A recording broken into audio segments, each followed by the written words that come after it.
kelahiran Isa alaihissalam dirayakan, nabi-nabi sebelum dirayakan, apa salahnya kita merayakan Nabi Muhammad SAW sebagai pembawa risalah dari Allah Subhanahu wa Ta'ala. Setiap yang namanya pembaruan dalam agama itu terjadi kesesatan. Waktu Jumat telah masuk, itu juga nggak terjadi dalam Rasulullah. Tapi kan pembaruan itu sifatnya untuk kemaslahatan kebaikan.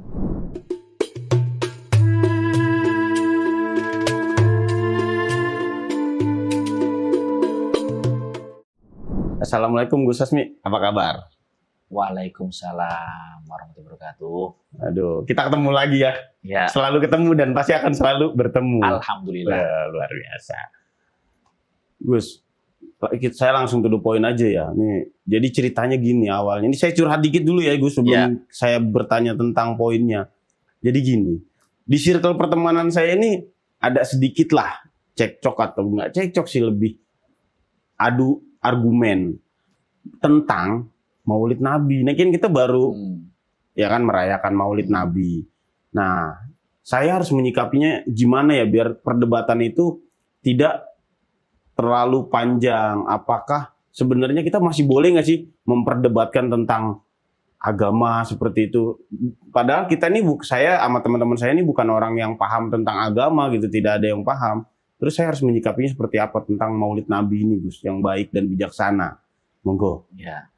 Jadi gini, Maulid Nabi itu kan secara etimologi itu artinya adalah memperingati kelahiran Nabi Muhammad SAW. Yeah.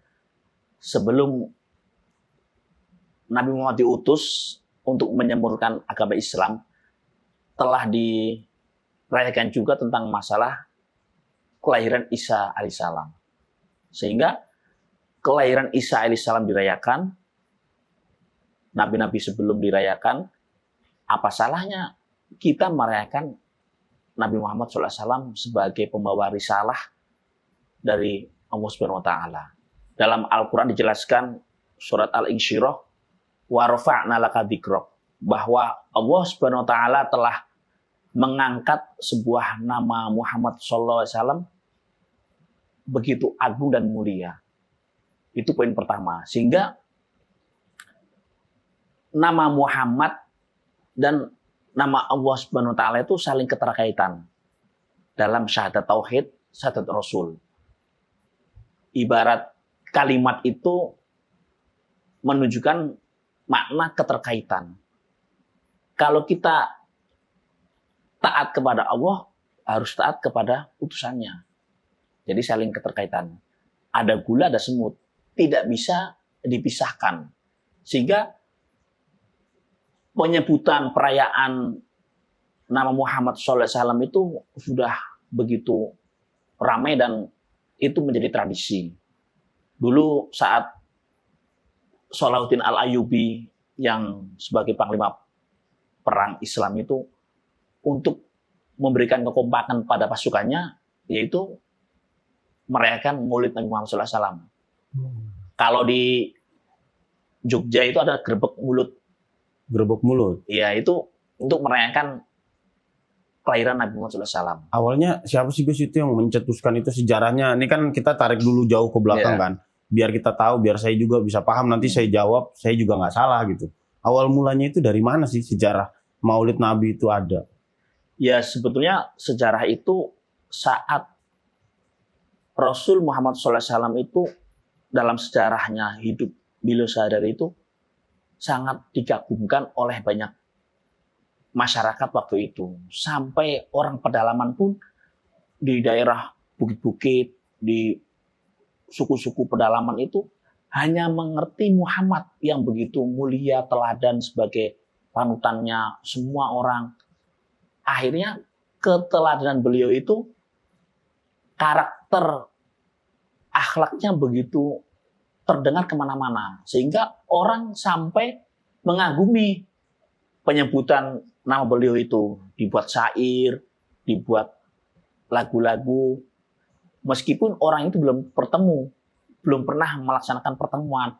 Akhirnya orang Baduy itu pernah bertemu juga saat tawaf.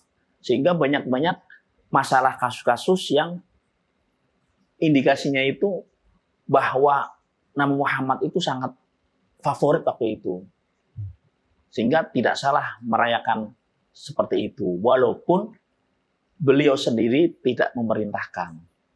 Oh, beliau tidak Tidak tidak pernah mencontohkan dan tidak pernah melakukan. Akan tetapi perintah-perintah secara tersirat dalam Al-Quran itu sangat banyak sekali. Termasuknya warfa'na laka dzikrok. Itu penyebutan nama Muhammad, engkau ya Muhammad akan aku naikkan namamu. Berarti kan ada sebuah nama yang sangat diagungkan. Bahwa Muhammad ini orang yang sangat mulia, berbudi pekerti yang baik, idola masyarakat. Tidak salah kita merayakan seperti itu. Maka ada kelompok sebagian itu menyaksikan perilaku masyarakat yang melakukan tradisi maulid, padahal tidak diperintahkan. Maksudnya begini, mereka menggunakan hadis kullu bid'atin dolalatun. Setiap yang namanya pembaruan dalam agama itu terjadi kesesatan. Itu secara teks maknanya. Kita ambil contoh. Sholat qobliyah maghrib. Ada kan qobliyah isya, qobliyah subuh, duhur. Qobliyah maghrib itu Rasulullah nggak pernah melaksanakan. Tapi masyarakat setelahnya melaksanakan qobliyah maghrib. Sebelum sholat maghrib, sholat 2 rakaat. Namanya qobliyah. Padahal Rasul nggak pernah memerintahkan. Akan tetapi para sahabat melaksanakan itu dalam rangka kebaikan. Tapi Rasulullah nggak melarang. Satu lagi, azan sholat Jumat. Dulu 1 kali Rasulullah itu. Tapi sahabat Utsman, kalau tidak salah, memproklamirkan bahwa azan sekali itu akan membuat orang banyak ketinggalan sholat Jumat. Akhirnya dibuat azan 2 kali. Yang pertama sebagai peringatan agar cepat segera sholat Jumat. Yang kedua, waktu Jumat telah masuk. Itu juga nggak terjadi dalam Rasulullah. Tapi kan pembaruan itu sifatnya untuk kemaslahatan kebaikan. Apa salahnya kita merayakan tradisi ini untuk mengenang budi pekerti Rasul yang sangat mulia ini. Jadi syarat tersurat memang masih pro dan kontra menurut mereka, akan tapi secara tersurat tersirat bahwa perintah itu sangat jelas. Hanya kelompok-kelompok tertentu yang membuat permasalahan ini jadi panjang.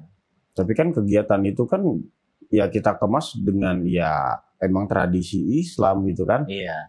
Kita mengagungkan Nabi Muhammad gitu kan. Iya. Harusnya ya tidak perlu dipermasalahkan gitu kan. Iya.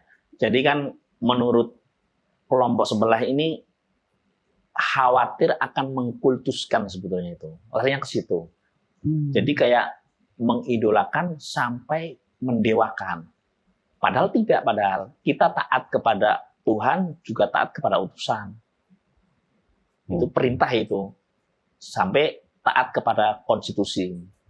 Hasil dari rumusan perintah Tuhan dan utusan. Taat kepada konstitusi. Sehingga kita tidak salah merayakan itu. Sebagai contoh lagi nih, dalilnya. Setiap yang diperbarui dalam agama itu sesat. Ada dalam Al-Quran, waja'alna minal ma'i kulla syai'in hayyin. Setiap segala sesuatu pasti membutuhkan air. Ternyata bukan setiap sesuatu itu semuanya mutlak butuh air. Ada yang dikecualikan. Apa tuh? Malaikat, jin, itu tidak butuh air. Sehingga bahasa setiap itu ada yang dikecualikan. Makanya setiap yang diperbarui atau perkara bid'ah itu bukan tersesat.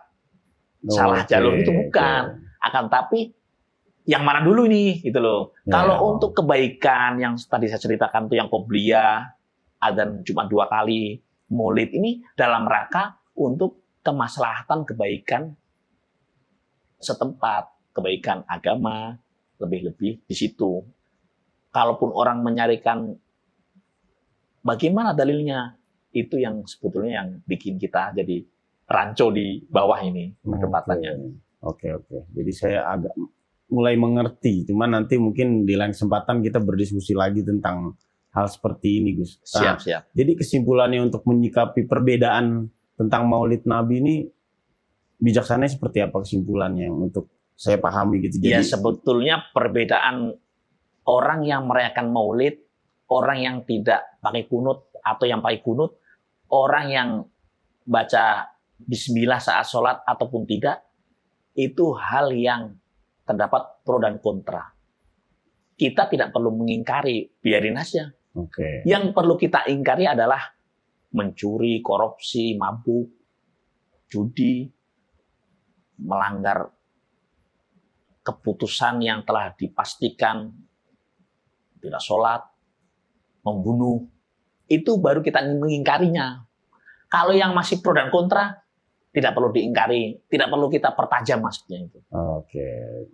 Jadi disudahi saja lah ya perdebatan tentang itu. Jadi istilahnya la yungkaru al-mukhtalafeh wa inna yungkaru al-mujma'aleh. Perkara yang sifatnya masih terdapat pro dan kontra tidak perlu diingkari, tidak perlu diperdebatkan secara dalam-dalam. Akan tapi yang perlu kita ingkari, yang perlu kita perdebatkan adalah sudah termasuk yang konsensus para ulama, yang disepakati oleh para ulama yang tadi itu membunuh, mencuri salah satunya. Oke, siap. Oke. Makasih banyak Gus. Main-main sini lagi ya. Nanti Siap. ada pertanyaan-pertanyaan dari saya yang luar biasa nanti. Saya siapkan dulu materinya. Ya, Oke. siap. Siap. Makasih banyak Gus. Ya. Assalamualaikum. Salam.